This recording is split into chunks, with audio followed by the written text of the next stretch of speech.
Welcome to Video Game Bullshit. All homework is bullshit, right? Okay. Yep, and then we'll bullshit about it. Yeah, I think I spent more time playing Gunstar Heroes than I did on my actual homework during this week. So. Oh, jeez. That's where games are fun, you know. And this game especially, I was pretty blown away. Just how well it's programmed. It's just like, my god. And the whole thing was Treasure, which is former employees of Konami. I think that's really a big part of that. Yeah, absolutely. And Treasure has done a lot of amazing games. I don't think they've ever done a bad game. Yeah, it's kind of like working designs. There's just every game that comes out is just like amazing. It's nuts. I don't think they've done a bad game, but maybe they have. Of course, you know I'm on the good old wiki as we talk on the podcast, so I always... It's like, there's got to be a bad game in here somewhere. Second game, McDonald's Treasure Land Adventure on the Sega Genesis. I bet that's actually pretty good.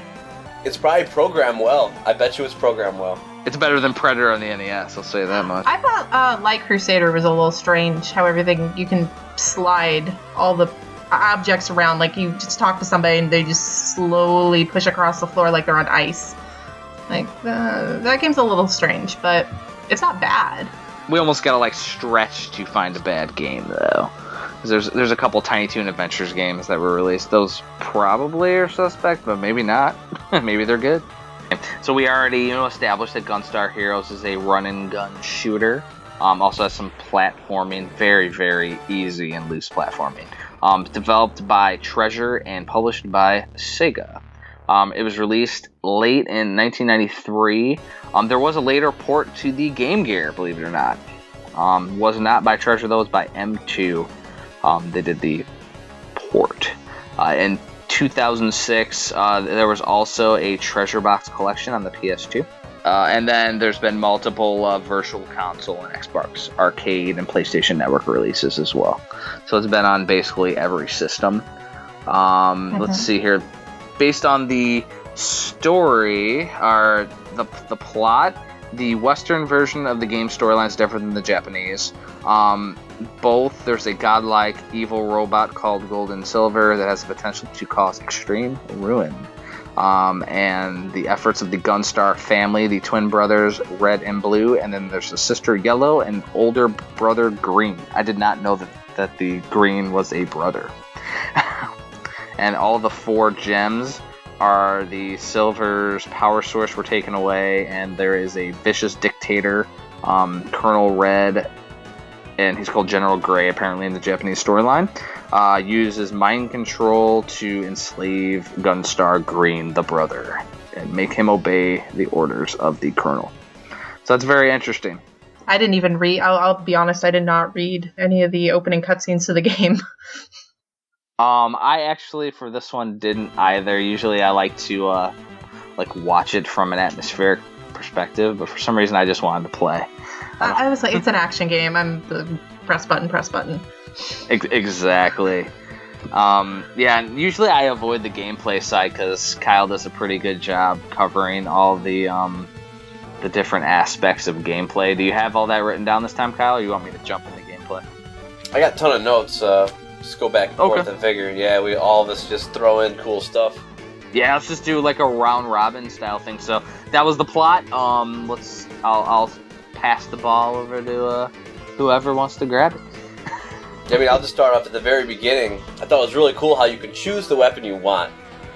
I love games that do that. I think Cyborg Justice on Genesis, you can build your own robot. It's kind of like, here, well, whatever you want, take it. It's cool. So you can choose one gun, and there's 4 different types. Right, you have the laser, the flamethrower, the homing deal, and the machine gun type. Yep. And then you can get another gun later on in the level. Yeah, you can swap out your guns anytime you want as you find them. And you can hold 2 at once. I thought that was great. And you can, they pair together to create kind of a third. Yeah. Combined game. I thought that was really awesome. That was amazing. And if you get 2 of the same weapons, when they pair together, it's super duper. Yep. That's like that one weapon, but to the core. You know? Yeah, I was spamming the super homing beam. That's great. That's all. It's like, I don't know what I'm doing. The bullets need to do the work for me. All you gotta do is hold down the button at that point and just turn left and right. Yeah, exactly. That's what makes it so satisfying, too. Here's one thing that I have to throw in right here, though. You don't have to pick up an item. You have to press down and B to pick it up. Oh, that took me so long to figure out. Now, what's cool is in the last game we played, Super Ghouls and Ghosts, the item sits there, it doesn't go away, and if it's a weapon you don't want, it's like, oh, geez. Do you want to take a hit or possibly die to avoid it? That happened to me. Yeah. It becomes an obstacle, whereas in this game, you can just run by it. But yeah, it's strange at first because you're like, what the heck? Like, what do I gotta do here? You know? Mm-hmm. And in the mine level, I couldn't half the time even react fast enough to get the item. It's like, I want that gun and it's gone. Was it the mine level that you could go attach yourself to the ceiling and to the ground? Yeah. I didn't even figure out that you could do that until like halfway through the level. Oh yeah, same with me. The first time that I played, it was like, Once it I changed can go reverse perspectives. gravity. You know what? There's something to be said for button mashing because I got that right away. There really is. Like, just Yeah, experiment with there what you definitely have, and hopefully something will happen. Yeah, that was that 7 Force boss. That was intense. Jeez. So you said, you can choose your weapon. You can also choose the first 4 stages. And the the character.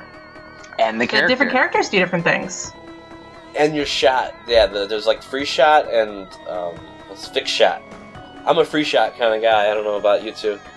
But I was going with the free shot. The one where you can move and just hold it down. Yeah, I actually played it a second time with fixed shot just to see, and it just doesn't play as well as free shot. Mm-mm. I think we're all used to Contra and running gun, right? Running Metal gun, slug and all that good stuff. Yeah. And no longer would it be a running gun at that point because you can't pivot, and the homing missile makes the pivot non-usable or non-factor at that point. And I was just blasting the music. It's just awesome bass lines. Like that's where Genesis shines. Yep. That game shows you where it's got some bad tunes on there. And that's what's cool about you have no timer, so I could just stop and just pump it up, and it was great. And the cool thing was you could stop and mess around because you also have like combat moves where you can throw things, you can like headbutt almost into things, or shoulder tackle. I think it is more like I don't know. You can just jump around, like kick stuff. So there's that element too. That was a way for me to get out of like tight corners, like certain bosses that would almost like run through you, and there's no way to jump around them. So if you use those moves, you can kind of like combat your way through them without taking any damage.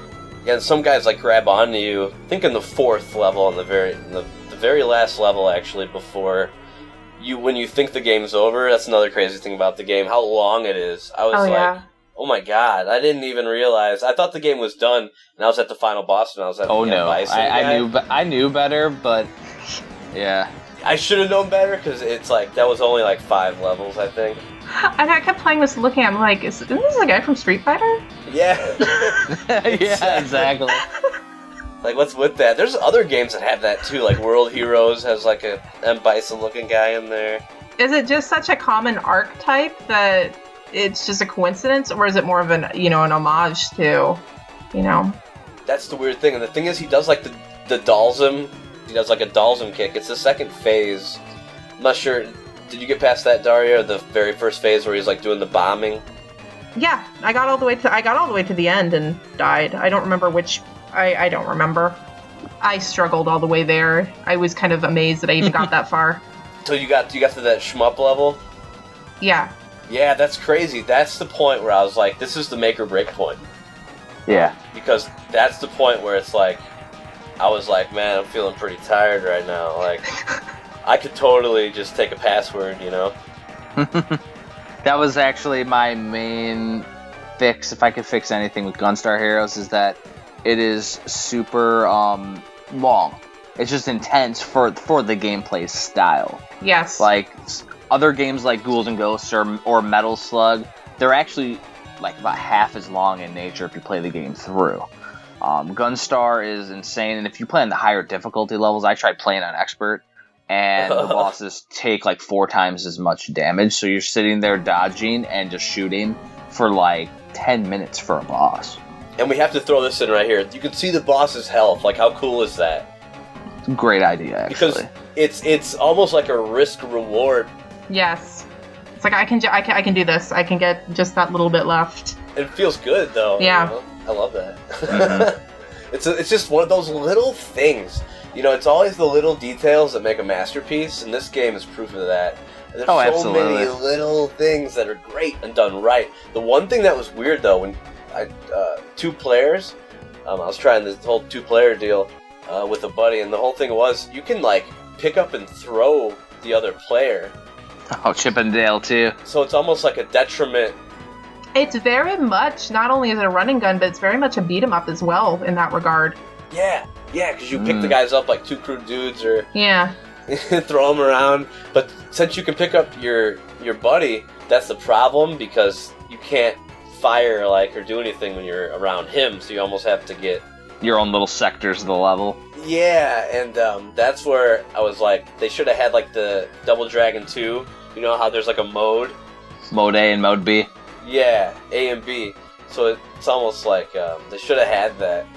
That's the one little thing that I would tweak as far as the 2-player goes. But like other than that, I don't know what I would fix. Like I think the whole thing, like we were saying, how the game's long, but the last episode we played Super Ghouls and Ghosts, right? And that has no password. It's super duper long. We still gave it like an A. Well, I mean, we've mentioned before that like they're just giving us more content. Yeah. So, I mean, like, okay, they could have cut the game in half. Yeah, they could have cut the game in half, but then we'd say it's too short. Yeah. So, yeah. I do like how they gave you, like, the bonus dice rounds was really, like, here, have a chance to relax, have some fun, before they just hit you with more insanity. So I take it you went Right. 1, 2, 3, 4 in order, like I did that. Like, going through the levels. So the dice I level actually was beat part the 4. second... I beat the second level first, because I Okay. enjoyed the underground level the most, with just the barrage of, all those bosses in a row. Mm-hmm. Because, like, I'm going to learn this pattern, I'm going to do this, and I was dying, and then finally I beat it. I was like, oh, wait, I can do this. So I went back, beat the first level, and just went from there. I went from just being absolutely terrible at every stage to just running through the game. See, that is a really good difficulty curve right there. Like, you were Absolutely. able to, your learning curve, like, you went from dying to almost mastery within, one stage. That is really good. And that's what I wanted to mention too. Like that's what this game is. It's like you keep playing, and the first time you play it, it's really tough. But when you come back to it, you get better and better at it. And that fourth, the very last level where all the guys are trying to with all the crates that you're talking about with all the boxes and stuff. Like you can just run through the whole thing. It's like so you beat the first 4 levels in the crazy like board game deal, which is nuts too. Mhm. We gotta talk about that. Well, I actually wrote notes on each level. Like, this game was so good that I was like jotting down notes as I was playing. That's another good testament to how awesome this game is. So I guess I would call it the 5th stage. So it's after you beat the first 4 and you go, you think like the M. Bison guy. Yeah. You could run through that whole stage without stopping. You just keep going, and none of the guys ever catch up to you. Once in a Yeah, while, really? I did the same thing. Yeah. Oh, that would have been so good to know. I slogged it out with all of them, and by the time I get to the end, it's like I'm fucked.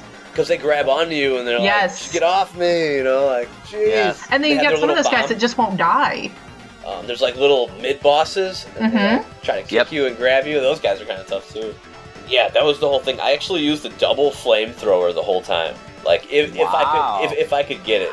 If I didn't, then I would just use the flamethrower. But also the flamethrower and the laser is amazing because it's like a lightsaber thing almost, but you can block a ton of shit with it. I was watching online and seeing how they were doing it. I was like, oh, he's using it like a sword. And that's what I would do. I would just run through the levels with it, blasting full bore.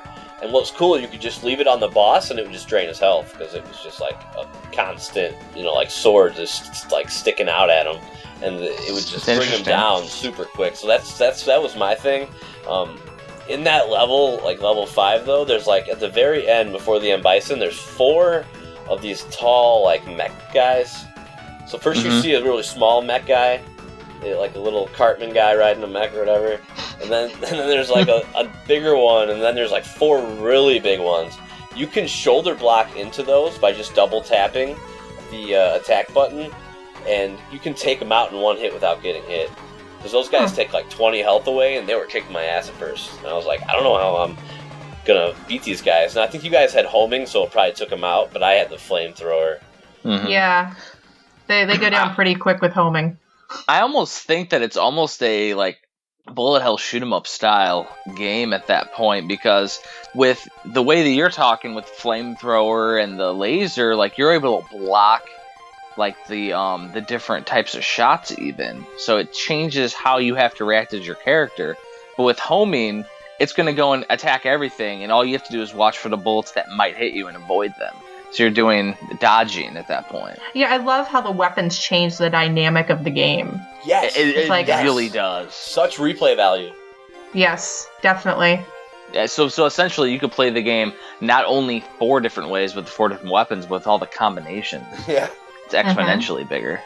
Yeah, it's almost saying, like, your experience of the game is going to be completely different from mine, because you like one style and I'm doing something else. And that's genius. And that's treasure. And that's treasure. Exactly. That's the quote of this one.